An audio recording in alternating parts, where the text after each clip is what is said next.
all of us as human beings have different characteristics. Even if you are Igbo, they are tall Igbos, they are dark Igbos, they are Igbos from different clans, and therefore there are always things that divide you. If you are in a family, there are girls, there are boys. So if you want to emphasize on those, you'll never quite reach your potential.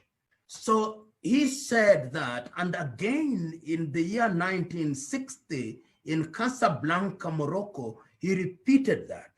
In 1963, when 32 African countries had now regained their independence, there was a meeting on the 24th to the 25th day of May 1963 in Addis Ababa. And one of the arguments that was on the table is whether the colonial boundaries should be renegotiated. Kwame Nkrumah, Gamal Abdel Nasser, Mwalimu Julius Kambarage Nyerere of Tanzania said, we know that we have inherited boundaries that were drawn artificially and arbitrarily. So that in Nigeria, you find the Hausa and the Fulani in a country now called Nigeria, but the same stock are to be found in Niger. You find a people that are called Yoruba, but those same people can be found in another country called Togo and in Cameroon. And you find another people who are from different countries. You come to East Africa, you find the Maasai in Kenya and Tanzania. You find the Luo in South Sudan, in Ethiopia, in Eastern Congo, in Tanzania, in Uganda and Kenya. And they said, if we begin to redraw boundaries, where will we stop? 1 year later in Cairo in 1964, they agreed, and it was included in the Charter of the United Nations, in fact, a year earlier, that the inherited colonial boundaries shall be inviolable. In other words, they will not be disturbed, and that the boundaries that we inherited should not be barriers, but they should be bridges. But of course, that did not happen. It did not happen, and today I know that there have been conflicts that have been informed by boundary issues. In Senegal, you'll be familiar with the problem of the Casamance region. You'll be familiar with the problem of Ambazonia in Cameroon. You will be familiar with the problem that existed between Nigeria and Cameroon on the Bakassi Peninsula. You'll be familiar with what Dim Chukwuemeka Odumegu Ojukwu was engaged in 1967, and you'll be familiar with the meeting that was held between Ojukwu and his representative and his compatriots and the General Yakubu Gowon in Aburi in Ghana. And you'll remember what Ojukwu said before the commencement of the Civil War, by Aburi we stand. And you remember the response of General Gowon, by Aburi you shall fall. And you'll remember that there was a civil war which ended in 1971. And you'll remember the words of General Ojukwu when he said, there are no winners and there are no vanquished, but Nigeria still finds ourselves in a problem, not unique. There are many other countries that have problems. Somalia has a problem. Sudan had a problem which led, and once again, I remember having served as an intern with John Garang de Mabior. Garang said, I do not want to divide Sudan, but let the Khartoum government make unity attractive. Why do the Arabs in the north think that they should Arabize us and Islamicize us? Why do they think that the God that we serve was not wise when he created the Nuer, the Dinka, the Shilluk, and all others? I think that the problem is essentially because we as the people, and particularly the political class, are individuals who are always reminding us of our differences. And as I was saying, The Swiss have 4 major communities. They have the German-speaking communities, the French-speaking communities, the Romance-speaking community, and the Italians, and they started having conflicts in the 13th century. The first meeting, the pact that created Switzerland, which is now deemed to be a peaceful country, was in the year 1291. 1291. The problem did not end. They had another meeting in 1803. The problem did not end. They had another meeting, the Confederation Treaty in 1815. The problem did not end. They had another meeting in 1848, the Federal Constitution. The problem did not end. They had another meeting in 1874. The problem did not end. They had another meeting in 1898. The problem did not end. They had another meeting in the month of December 1998. Let us remember that when you are talking about a nation, you should not be in a hurry. And that is why I have been saying, and I've said it during the SARS movement, that Nigeria and other countries in Africa must be renegotiated.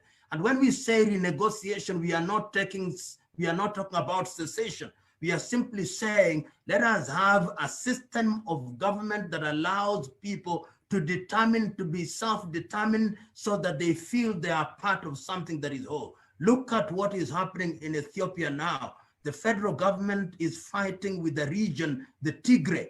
And even if they subdue them militarily, the problem will not end. The human spirit and her desire to be free can only be sent in comatose. It can never be subdued militarily. That is why I think you, the young generation, should now form what I call a pan-Nigerian movement. A pan-Nigerian movement that will bring in the Igbo, will bring in the Yoruba, will bring in the Ibibio, will bring in the Ijo, will bring in the Hausa, will bring in the Fulani and all the 500 cultures, and let us agree that this is the Nigeria that we want to live in, and create that Nigeria. Even in its artificiality, it can be sustained. I'm not talking about the unity of the graveyard, where there is unanimity because everybody is dead. I'm talking about unity of purpose, where the agenda of the things that concern us are the things that we focus on, where we celebrate our diversity. It can be done, and it must be done, and you are the ones who can do it. So let us not rush to do things that will destroy us, because as I said, when you look for things that divide you, you start with Nigeria. Then you discover that you are Yoruba. Then when you go to Yoruba, you discover that you are from Ogun State or from Osun State.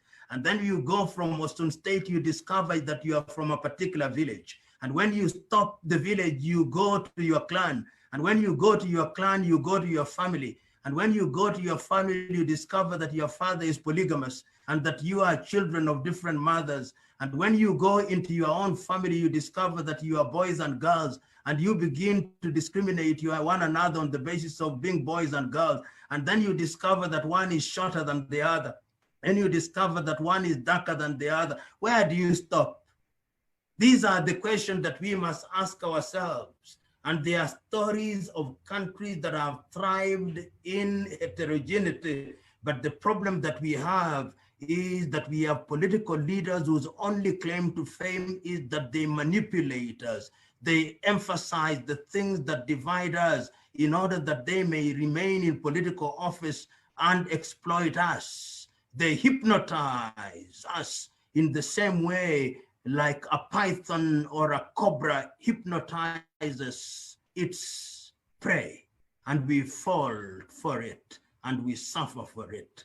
Let us tell them that that shall never come to pass. The last question you asked, why is it that when you traveled, our leaders travel to other countries and then they see good things and they like good things, but when they come home, they don't like them?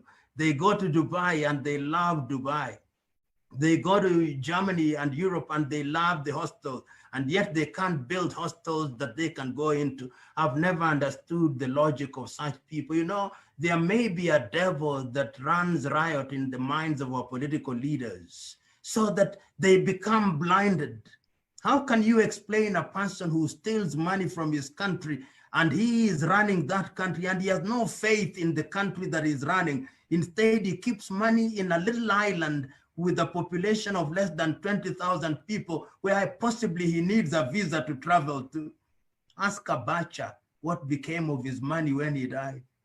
Ask Mobutu Sese Seko what became of his money. It is stupid, and stupidity sometimes is incurable unless the people rise. So you are the only antidote that can cure this stupidity. Today I was seeing some former Nigerian governor, I've forgotten his name, who is described as the poorest governor who ever reigned as a governor in Nigeria. He drives an old Mercedes. He has a farm of 1,200 acres, but generally is believed that he was one of the better ones. But look at your current governors, or indeed you don't have to just think of Nigeria. Look at your typical African politician. They are engaged in what a friend of mine, Boima Fanbule, described as theft on an industrial scale. They are dissatisfied. But one day, if you young people were to rally in earnest, you will teach them that when you retire to sleep, you only need one bed. And when you have a bed of gold, sometimes even sleep disappears and you need sleeping pills.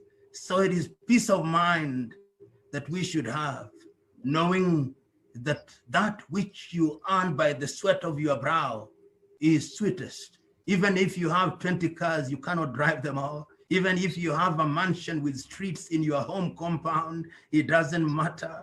Even if you have the most expensive shoes, you can only wear one at a time.